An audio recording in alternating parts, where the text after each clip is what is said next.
Hey guys, Noel here, and it is actually technically Saturday morning. It's a little after midnight, but before I go to bed, I thought I would do a cool video telling you about an awesome DVD that I just got that I think you all should go out and buy, and that is the Harry Egipt commercial compilation from the Estonian ESSR. It is a fantastic DVD. It's got, I think, 80 commercials on it from this very cool Estonian, I guess, filmmaker, photographer, advertising expert, whatever you want to call him. There's a lot of interesting stuff on this DVD from a number of perspectives, and I'll try to get into that as briefly as I possibly can while giving you as much bang for your buck as I possibly can in terms of what I think is the significance of this DVD. Now, before I get started, I'll just tell you briefly how I got exposed to Harry Egipt. I was up late one night typing my final master's seminar paper, and it was about Marxism, and I said to myself, I need to stay awake. I need to stay thinking about the Marxist stuff. So I typed in like Soviet pop culture on YouTube, or Soviet commercial on YouTube, and I found this chewing gum commercial from the Estonian SSR, and I thought it was just one of the most interesting, cool things I'd ever seen from an artistic perspective, mainly because I love comic books, and these commercials had a lot of really dynamic angles that are kind of similar to comic books. They had a lot of tight shots of people's faces, really interesting positive and negative space. And then the music in the background was also really, really energetic and cool and interesting. And now I'll start to move into what I found significant about these commercials and this DVD in general, is that it was actually a solidification of dialectical materialism, as idealized by Marxist theory. And that's this idea of taking the utilities of capitalism to benefit the vision, the ideal, and the structure of socialism, right? So when you get all these Harry Egipt commercials, what you see is like a shoe factory or something like that. This proletarian ideal, and there'll be aerobics, and there'll be girls in like aerobics clothes, kind of dancing around or something like that. And what they're doing is basically using the cultural utilities of capitalism to showcase the ideal of socialism and a socialist society, and a stable, fulfilling, well-paying work environment, and it's really interesting.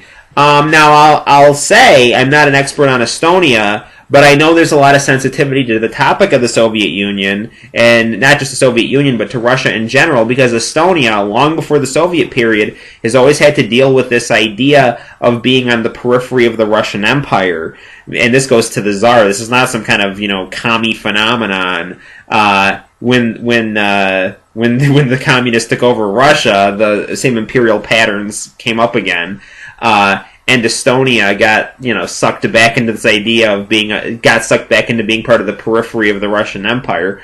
So I know that's on the table, and I know that the Soviet Union might be a touchy subject, but within these commercials, you see a vision of a socialist society, and you see it tailored in such a way that I think is designed to appeal to something deep within people, and that is a combination of a post-capitalist welfare state that provides meaningful work and emphasizes the importance of community and tradition, all as a tool to reach toward to reach toward always something better, and so. Even though you can look at the Soviet Union and say there were horrible episodes of oppression, coexisting with that is this vision of a better society. And so you can look at these, maybe these commercials, and some people might say, oh, they're just propaganda. I don't think so. I think that there is even if the state wants these commercials to have a specific message and a specific vision, that vision is tailored to appeal to what people aspire toward, you know? Now, again, there's a tit-for-tat game between the top and the bottom of society, right? So, the top sets the framework, and then the people at the bottom act in such a way that the society has to adjust the framework in a way that it can still maintain power.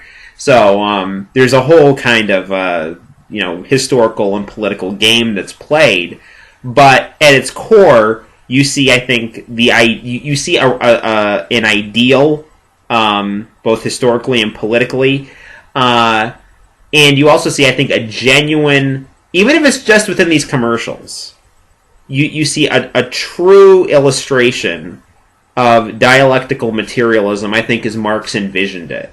And that's this idea of capitalism, the utility of capitalism being used for something other than narcissistic profit. And I'll illustrate this by comparing a Harry Egipt commercial, which represents a Soviet ideal or a socialist ideal, versus an American commercial, which just represents, I think, capitalist narcissism. So first off, here's the American commercial. A few years ago, there was this Pillsbury toaster strudel commercial, right? And that might seem like a benign, nice product, but in this commercial, there's this there's an old lady knocking on the door, right? She wants some toaster strudel.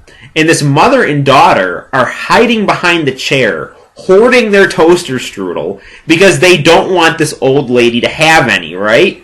And this girl screams in this vitriolic way to this old lady, "Get your own! Get your own Pop-Tarts! Get your own toaster strudel! This is mine!" So that's, capitalistic narcissism, right? Here's the Harry Egipt commercial. There is an apple. There are apples are in at the co-op, or there's fabric at some store or some state factory or something like that. And the whole point of these commercials is to show that these products can make your life better. They can make our society better. They can make you a better worker. They can enhance your personality. They offer something positive to you as an individual, but also to society in general. And they do all of that by using all these kind of capitalist aesthetic tools. So, pretty girls in aerobics clothes telling you to go learn a trade that will make your life better. One of my favorite ones is this Baltic textile factory commercial. And there's this girl named Lena who works there, and she's like this 80s supermodel 1 second, and then she's like this proletarian ideal girl right off a Soviet poster, working on the loom, saying how interesting and fulfilling her job is and how well it pays, and that there's a daycare center, there's a kindergarten to take care of mothers who have children or things like that. So there's this vision and this ideal that's being promulgated by using the tools of Western culture. And that's something that I think goes deep into, and I know this is Estonia, but this is something that goes deep into the Russian political tradition. So in that sense, you can really pull a lot of great historically significant, and I think philosophically significant stuff out of these commercials, in addition to the fact that they're just a lot of fun to watch, because Harry Egipt is a great director.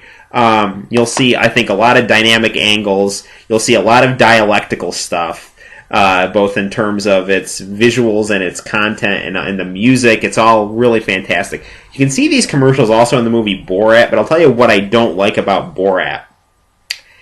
It uses these commercials in a very condescending way that doesn't appreciate their depth for these kind of like pseudo-intellectual American kind of leftist comedians. They tend to think that they're smart, but they're not. They have a very shallow understanding of politics, culture, and philosophy. So for them, I think, they view Harry Egipt in a kind of a condescending way to say, "Oh yes, you, who's not a Westerner, finds capitalist banality so fascinating, but we understand that this is just drivel, and it's boring, and it's shallow. No. In my opinion, I think in the opinion of people from the outside looking in on American culture and capitalist culture, there's a lot of stuff that's wrong, but there's a lot of stuff that's beautiful also, and that reflects, the accomplishments of Western culture, the aesthetics of Western culture that are beautiful, that we don't appreciate. And that if you can extrapolate those aesthetics and apply them to something meaningful, like a vision of a socialist society, even if that vision is being promulgated by an imperial force that in many, many ways is unjust, it's important. It represents part of the human experience, and it represents a vision. So I've rambled on for about 11 minutes here. So I'll tell you this, thanks to the fact that YouTube allows more than 10-minute videos now, I'll play you 2 Harry Egipt commercials that I taped before this DVD came out, back in like a few years ago. I taped Harry Egipt commercials off of YouTube onto a VHS tape. This is before I found out about Download Helper and Real Player stuff, all that.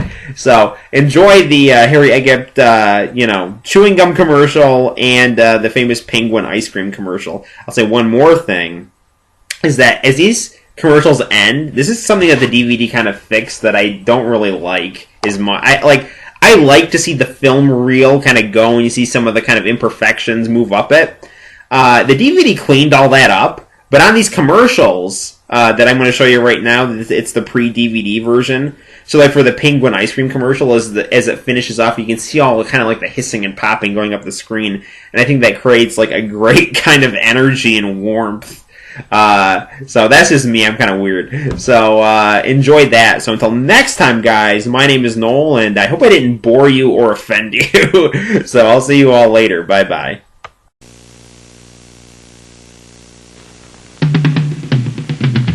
Hei, miksi peatun kullamees? Ja tein ei juhogon sees. Siin seisan ja teen parajaks. Mä oma aika 1 ja 2. Et kui et paigat saa. Kui väitvät paigat saa. Siis vedän terve eluea. Ja ei peatu maali peal. Et kui et paigat saa. Kui väitvät paigat saa. Siis vedän terve